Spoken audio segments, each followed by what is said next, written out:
អាយដាមរដ្ឋមន្ត្រីជាវ៉ាន់ដេតបានអញ្ជើញជាអធិបតីក្នុងពិធីប្រគល់សញ្ញាបត្រឋានៈបរិញ្ញាបត្រជូននិស្សិតនៃបណ្ឌិតសភាបច្ចេកវិទ្យា Digital កម្ពុជា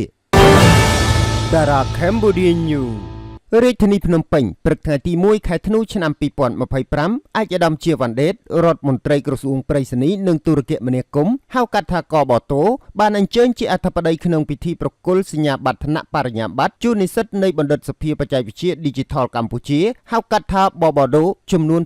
242នាក់ដោយមានការចូលរួមពីថ្នាក់ដឹកនាំកបតោប្រធានបបដូក្រុមប្រឹក្សាភិបាលក្រុមប្រឹក្សាវិទ្យាសាស្ត្រសាស្ត្រាចារ្យនិងបុគ្គលិកសិក្សានៃបបដូតំណាងអង្គទូតដៃគូអភិវឌ្ឍគ្រឹះស្ថានអប់រំនិងអាណាព្យាបាលប្រមាណជាង900នាក់នៅសន្តាគារសុខាភ្នំពេញថ្លែងក្នុងពិធីនេះអាយដាមរដ្ឋមន្ត្រីបានលើកឡើងអំពីសារៈសំខាន់នៃការចាប់យកជំនាញបច្ចេកវិទ្យា Digital ក្នុងអាជីពការងារដោយសារបច្ចេកវិទ្យា Digital បាននឹងកំពុងផ្សារភ្ជាប់យ៉ាងជិតស្និទ្ធនឹងដំណើរការការងារជីវភាពរស់នៅនិងការវិវត្តនៃសេដ្ឋកិច្ចនិងសង្គមលើពីនេះអាយដាមរដ្ឋមន្ត្រីក៏បានគូររំលែកអំពីមោទនភាពនៃស្នាដៃកូនខ្មែរដែលជាមន្ត្រីបច្ចេកទេសនៃកបតោក្នុងការអភិវឌ្ឍថ្នាល verified.go.kh ដែលជាថ្នាលរបស់រាជរដ្ឋាភិបាលនិងត្រូវបានទទួលស្គាល់ជាអន្តរជាតិផងដែរមុននឹងបញ្ចប់អាយដាមរដ្ឋមន្ត្រីបានថ្លែងនូវការអបអរសាទរចំពោះបងប្អូននិស្សិតជ័យលាភីទាំងអស់និងផ្ដល់អនុសាសន៍ណែនាំឲ្យនិស្សិតជ័យលាភីត្រូវខិតខំអភិវឌ្ឍចំណេះដឹងជាប់ជាប្រចាំ